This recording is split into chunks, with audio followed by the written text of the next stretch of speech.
अस्सलामुअलैकुम and welcome class. मैं हूं आपका टीचर सैयद बख्त। हम पढ़ रहे हैं फर्स्ट ईयर मैथमेटिक्स। आज डिस्कस करने जा रहे हैं एक्सरसाइज 2.1 की क्लास नंबर 3 को, जिसमें हम डिटेल से देखेंगे क्वेश्चन नंबर 3 के सारे पार्ट्स। क्वेश्चन नंबर 3 के जितने भी पार्ट्स हैं वो इतने ज़्यादा सिंपल हैं कि जस्ट एक वर्ड से इसका आंसर लिखा जाएगा। So without further adieu let's get started.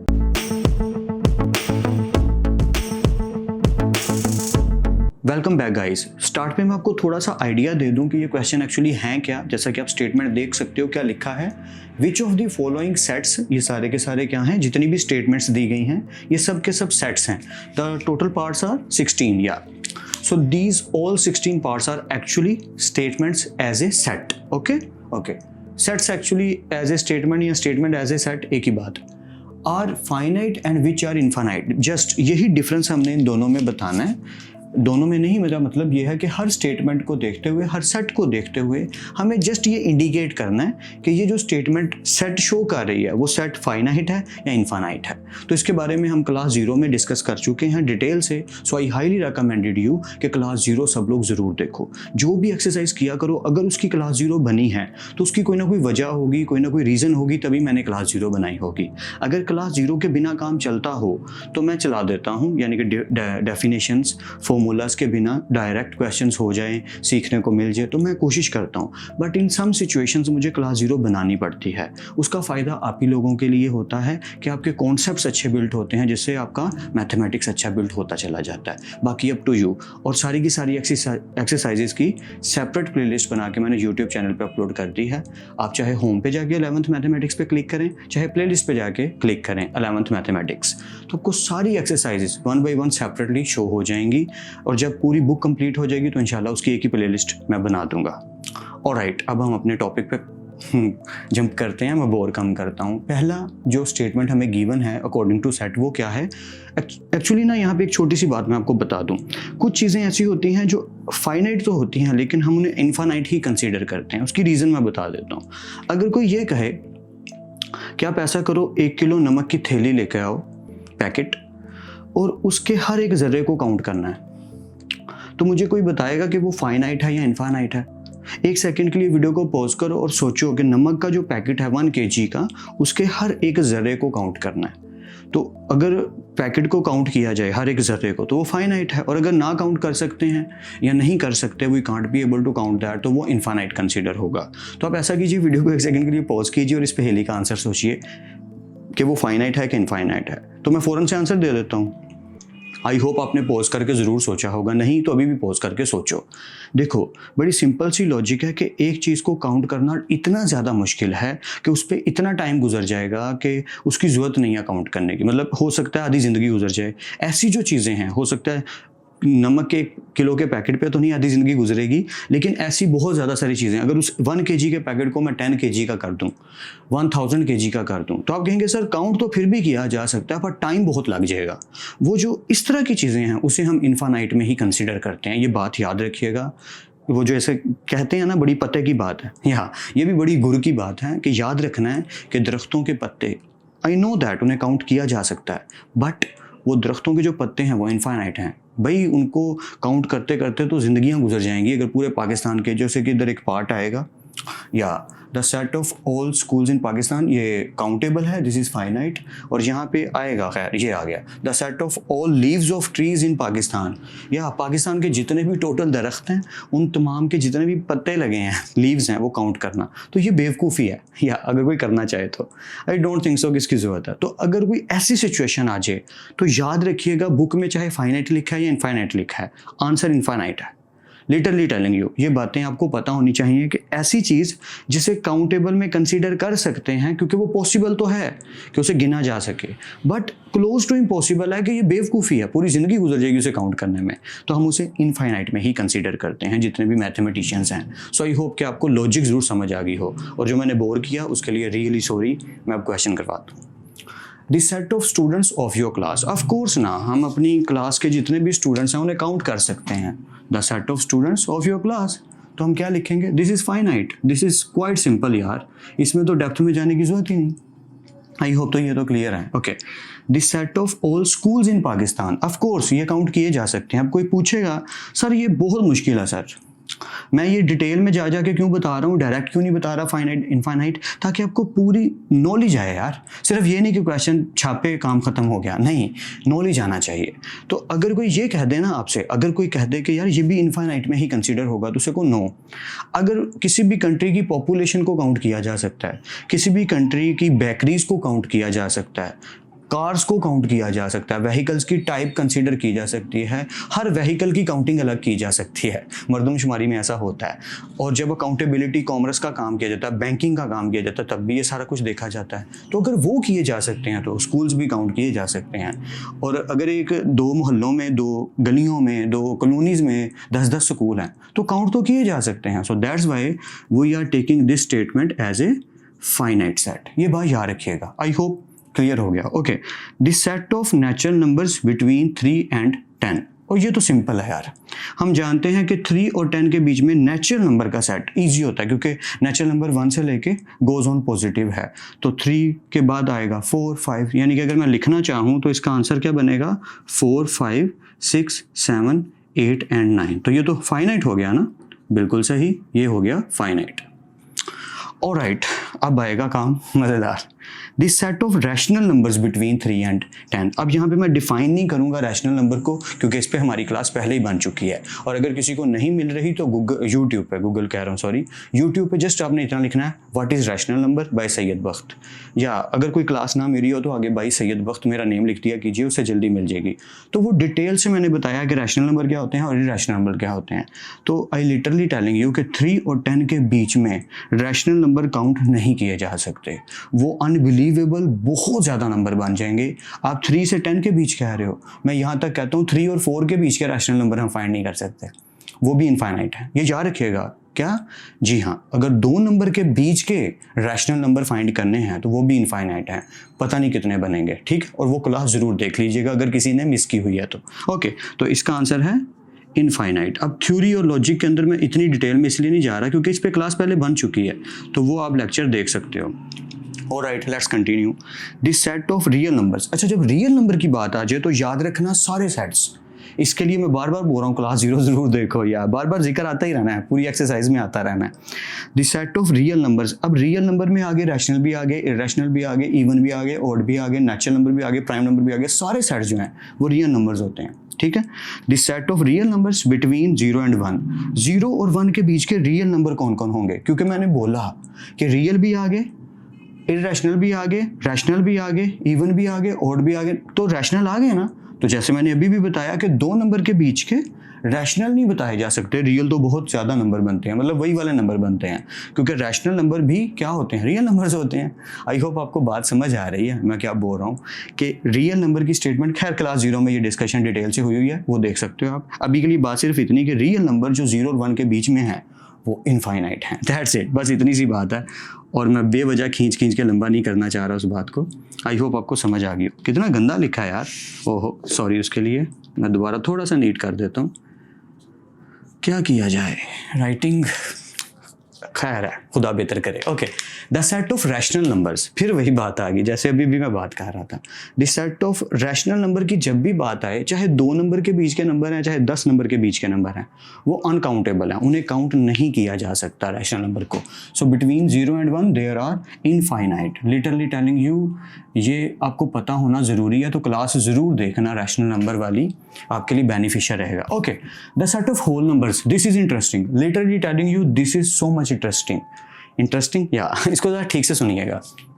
The set of whole numbers between 0 and 1, as we know that कि जो होल नंबर का सेट होता है वो डिनोट W से हुआ, और उसको लिखते कैसे हैं, 0, 1, 2, 3, 4, 5 एंड गोज ऑन। तो बात यह है कि 0 और 1 के बीच में जो नंबर हैं वो काउंटेबल हैं कि अनकाउंटेबल हैं। तो बड़ी सादी सी लॉजिक है कि नंबर हैं ही नहीं मतलब 0 और 1 के बीच में तो कोई नंबर ही नहीं है।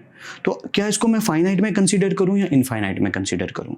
तो मैं इसका आंसर आपको लॉजिकल वे में देता हूं। अगर मुझे कोई कहे कि 0 और 1 के बीच का लॉजिकल आंसर क्या, तो मैं कहूँगा सर एम्प्टी सेट, या the empty set is your answer between 0 and 1 in whole numbers. तो एम्प्टी सेट तो काउंटेबल है, एम्प्टी सेट एक एम्प्टी सेट, तो ये मैं काउंट तो कर पा रहा हूँ ना, बात को ठीक से सुनो, ठीक से समझो। फाइनाइट वो चीज़ होती है जिसे गिना जा सके, इनफाइनाइट वो चीज़ होती है जिसे गिना ही नहीं जा सकता। तो एम्प्टी को गिना जा सकता है, इसलिए याद रखना कि एम्प्टी सेट को हमेशा हम फाइनाइट में कंसीडर करते हैं। मैं रिपीट कर देता हूँ एक दफ़ा फिर से, बात बड़ी सिंपल सी है कि 0 और 1 के बीच में कोई होल नंबर नहीं रहता, है ही नहीं। तो उसका रिजल्ट आंसर सेट में क्या आएगा? Empty set. और एम्प्टी सेट को हमेशा फाइनाइट कंसीडर करते हैं, क्यों? क्योंकि एम्प्टी सेट को गिना जा सकता है। I hope it's clear. Yeah, let's continue. The set of all leaves of trees in Pakistan, जैसे मैं आपको पहले बता चुका हूँ, this is not possible. अगर मुझे कोई कहे कि यार इसको फाइनाइट में कंसीडर करो, तो सॉरी, मैं कहूँगा एज ए मैथमेटिशियन मैं इसको कंसीडर नहीं करूँगा फाइनाइट में। मैं फाइनाइट क्यों इसको क्रॉस कर रहा हूँ? क्योंकि कुछ बुक्स में लिटरली टेलिंग यू, बुक्स में ये आंसर लिखा हुआ है यार, दिस इज़ फाइनाइट। और मैथमेटिशियंस मेरे एक दो टीचर भी हैं, दोस्त भी हैं, तो उनसे मेरी जब बातचीत हुई, उर्दू में बहस कहते हैं, इंग्लिश में डिस्कशन कहते हैं, तो मैं डिस्कशन वर्ड यूज़ कर लेता हूँ, थोड़ा पॉजिटिव लगता है। तो मैंने कहा यार ये फाइनाइट कैसे हो गई, ये तो इनफाइनाइट है। तो इस पर बहुत डिबेट हुई हमारी। एट द एंड रिजल्ट ये निकला कि वो अपनी बात पे अड़े रहे कि नहीं फाइनाइट ही कंसीडर करो, आंसर तो फाइनाइट ही लिखो, बेशक ये इनफाइनाइट है।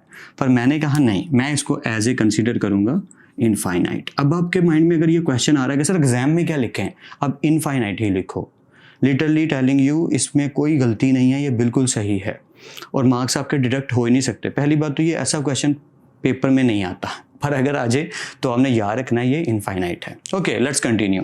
नेचुरल नंबर्स का सेट, तो नेचुरल नंबर 1 से गोज ऑन अप टू कहाँ तक है हमें नहीं पता। जानते हो ना, n से डिनोट करते हैं नेचुरल नंबर को, और natural number 1 2 3 4 5 and goes on up to where we don't know यार कि कहाँ तक जाएगा।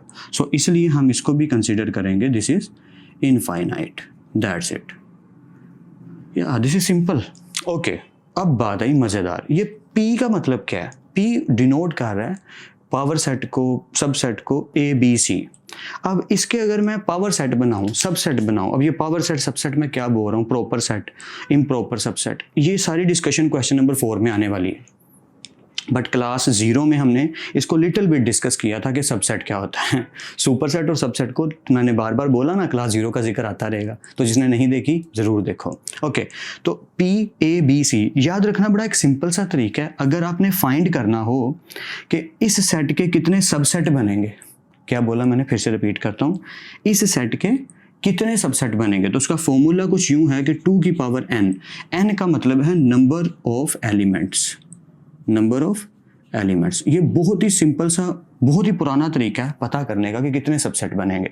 तो अगर आप मुझे कहोगे सर इसके अंदर कितने एलिमेंट्स हैं, तो 1 2 3, इसके अंदर 3 एलिमेंट्स हैं, तो सर कितने सेट बनेंगे, सर इसके मैक्सिमम 8 सबसेट बन सकते हैं। तो ये काउंटेबल है ना, this is why we are going to say this set is a finite. I hope ये क्लियर हो रही है मेरी बात, क्योंकि काफ़ी लोगों को ये बात पहले ही मालूम होगी, इस बात का इल्म बहुतों को होगा, या जिन्हें नहीं है मैं थोड़ा सा आइडिया दे रहा हूँ। 2 raise to power n, n का मतलब है नंबर ऑफ एलिमेंट्स, कितने नंबर ऑफ एलिमेंट्स हैं, एलिमेंट्स कितने हैं 1 2 3, तो हमें पता चल गया कि टोटल कितने सेट बनेंगे। That's it, it's quite simple. फजूल सी क्लास तो नहीं लग रही? कोशिश है मेरी कुछ ना कुछ इसमें भी आपको सीखने को मिल जाए, क्योंकि ये बहुत ही ज़्यादा आसान से क्वेश्चन है। अक्सर स्टूडेंट इसे स्किप कर देते हैं, देखते ही नहीं हैं, पर मेरी ट्राई यही है कि जो भी प्रेजेंट करूँ उसको अच्छा करके प्रेजेंट करूँ। Okay, let's continue. अब ये पार्ट जो है ना यार, ये थोड़ा सा इंटरेस्टिंग है, इसको ज़रा ठीक से सुन लेना। यहाँ लिखा है 1 2 3 4 एंड गोज ऑन।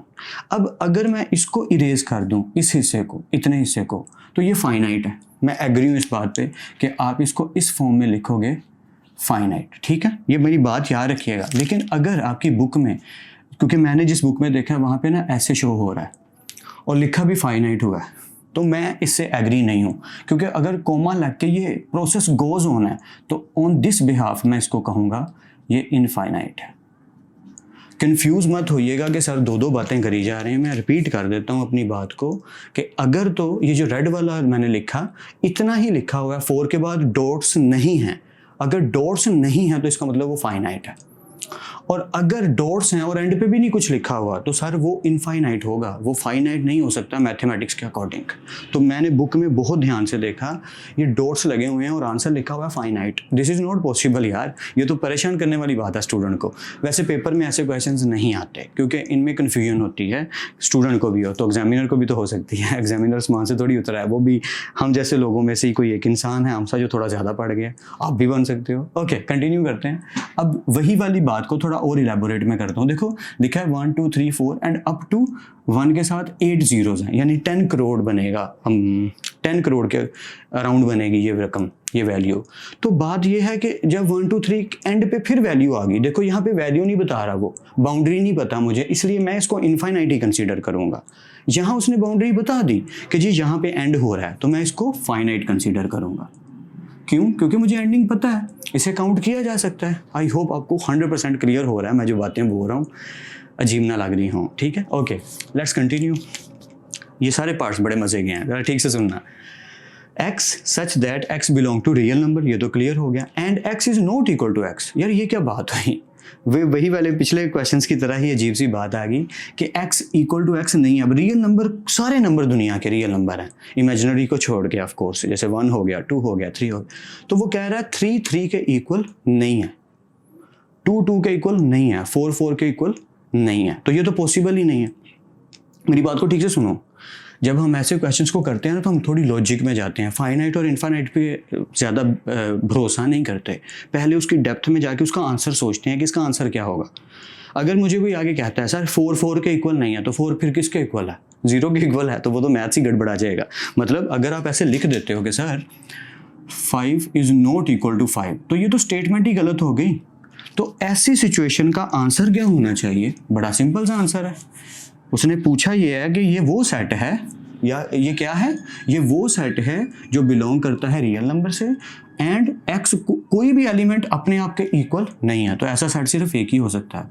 या यू गैस इट राइट, मुझे पता है काफ़ी लोगों ने गैस कर लिया होगा, एम्प्टी सेट यार, ऐसा कोई सेट नहीं है। तो जब कोई सेट नहीं है, कोई एलिमेंट ऐसा नहीं है, तो वो क्या हो गया? Empty set. And you know that empty set as a finite. या so the answer for this statement is finite, that's it. I hope समझ आ रही है। नेक्स्ट कंटिन्यू करते हैं। x such that x belong to real number, okay, and x square is equal to -16। A little interesting question, जरा ठीक से समझिएगा।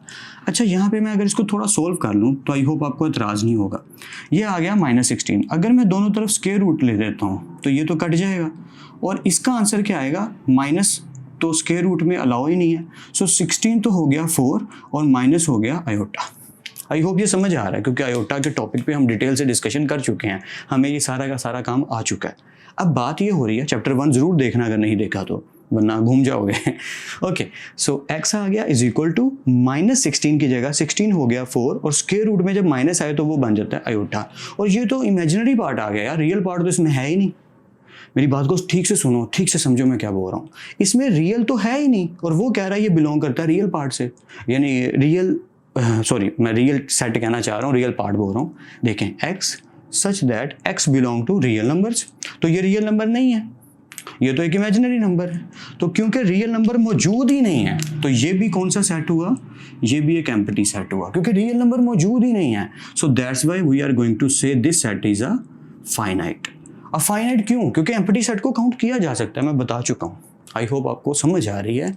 फिर से रिपीट कर रहा हूँ, हमने जब इसको सॉल्व करके देखा तो x जो है वो रियल पार्ट या रियल वैल्यू नहीं है, ये रियल नंबर नहीं है। क्यों? ये इमेजिनरी आंसर दे रहा है, this is imaginary, because this is imaginary so this is not real. तो मैं ये कह सकता हूँ कि ये क्या है? एम्प्टी सेट है, इसलिए ये क्या है? फाइनाइट। आई होप समझ आ गई होगी। Okay part number 15, x such that x belong to rational number, ये q जो है ना ये रैशनल नंबर को डिनोट करता है। And x square is equal to 5। This is interesting, जरा ठीक से सुनना। अगर मैं इसको सॉल्व भी कर लूँ, पहले वैसे तो बात ये है इसको सॉल्व करने की जरूरत नहीं है। x square is equal to 5 और मैंने स्क्वायर रूट अगर दोनों तरफ ले लिया तो ये आ जाएगा x is equal to square root 5। तो बात ये है कि स्क्वायर रूट 5 जो है क्या वो रैशनल नंबर है कि इरैशनल नंबर है? सिंपल सी लॉजिक है ना, मतलब ये एक रैशनल नंबर है या ये एक इरैशनल नंबर है? ज़रा एक सेकंड के लिए ऐसा करो, सोचो, वीडियो को पॉज करो और सोचो।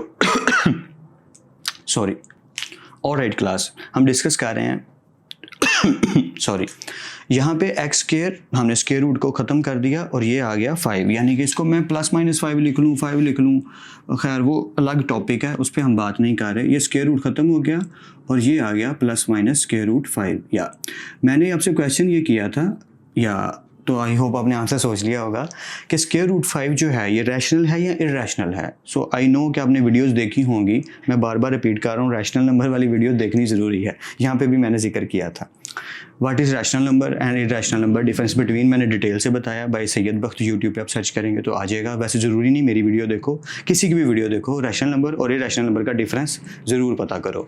ओके, तो भैया ये इरैशनल नंबर है और यहाँ उसने कहा कि एक्स बिलोंग करता है रैशनल नंबर से। अब क्योंकि ये स्टेटमेंट ही रॉन्ग हो गई, जैसे यहाँ पे था, उसने कहा था x belong to real number, but we as solved and knew it कि x जो है वो एक रियल नंबर नहीं है, वो एक इमेजिनरी नंबर है। तो हमने कहा ये एक एम्प्टी सेट है। यही वाली लॉजिक यहाँ पे लगेगी, क्योंकि x जो आया है वो एक इरैशनल नंबर है, इसलिए हम ये कहेंगे कि x बिलोंग नहीं करता रैशनल नंबर से, इसलिए ये किसको डिनोट करेगा, एक एम्प्टी सेट को। आई होप आपको बात समझ आ रही है। वो ये कह रहा है ये एक रैशनल नंबर है, हम सोल्व करके देख रहे हैं ये एक इरैशनल नंबर है, इसलिए हम ये कहेंगे कि ये बिलोंग नहीं करता। क्योंकि ये बिलोंग ही नहीं करता तो ये चीज़ क्या कहलाएगी, ये एक एम्प्टी सेट कहलाएगी और इसको हम कहेंगे फाइनाइट। आई होप आपको समझ आ गई हो। जिसे मेरी बात समझ नहीं आ रही वीडियो को पीछे करके देखो मैं क्या बोल रहा हूँ, कि अगर वो हमें कहता है कि x बिलोंग करता है किससे, इस सेट से, और x अगर उससे बिलोंग नहीं करता, ऑपोजिट आता है आंसर, तो हम कह देंगे कि ये सेट एक एम्प्टी सेट, इसलिए ये क्या कहलाएगा, फाइनाइट। आई होप आपको समझ आ रही है थ्योरी। ओके, नेक्स्ट कंटिन्यू करते हैं। सॉरी एक्चुअली मेरी तबीयत नहीं ठीक, थोड़ी सी फीवर वाली हालत हुई है, इसलिए कफिंग ज़्यादा हो रही है, उसके लिए माजरत। कंटिन्यू करते हैं। x such that x belong to again rational number and x is greater than 0 and lesser than 1। तो अगर कोई पूछे कि सर x के अंदर जो नंबर आएगा वो 0 से बड़ा होगा और 1 से छोटा होगा, तो ये कितने होंगे, तो जैसे मैंने आपको पहले कहा था, यहाँ पे डिस्कशन हो रही थी अभी रिसेंटली रैशनल नंबर, या तो मैंने क्या बोला था कि चाहे 3 और 10 के बीच, तो क्या अगर मुझे एक नंबर के बीच में भी बताना पड़े, ये थैंक गॉड मिल गया कि रैशनल नंबर 0 से 1 के बीच, तो ये तो वही बात आ गई ना कि 0 से 1 के बीच अगर मुझे बताना पड़े कि रैशनल नंबर कितने होंगे, नहीं बता सकते, बहुत ज़्यादा सारे नंबर होंगे। ठीक है, तो इसको हम कंसीडर करेंगे इनफाइनाइट। या आई थिंक मुझे फीवर ज़्यादा ही तेज़ हो रहा है। खैर हमारा काम ख़त्म हो गया। एंड आई होप कि मैं आपकी हेल्प कर पाया हूँ इस लेक्चर को समझने में, आपको अच्छे से समझ आ गई होगी। ज़्यादा से ज़्यादा प्रैक्टिस कीजिएगा और अपना ख्याल रखिएगा। खुदा आप सबको खुश रखे और कामयाब करे। सबका ख्याल रखिए, अपना, अपने घर वालों का, अपने आसपास सबका। ठीक है, फिर मिलते हैं नेक्स्ट लेक्चर में। ओके, अल्लाह हाफिज़ क्लास।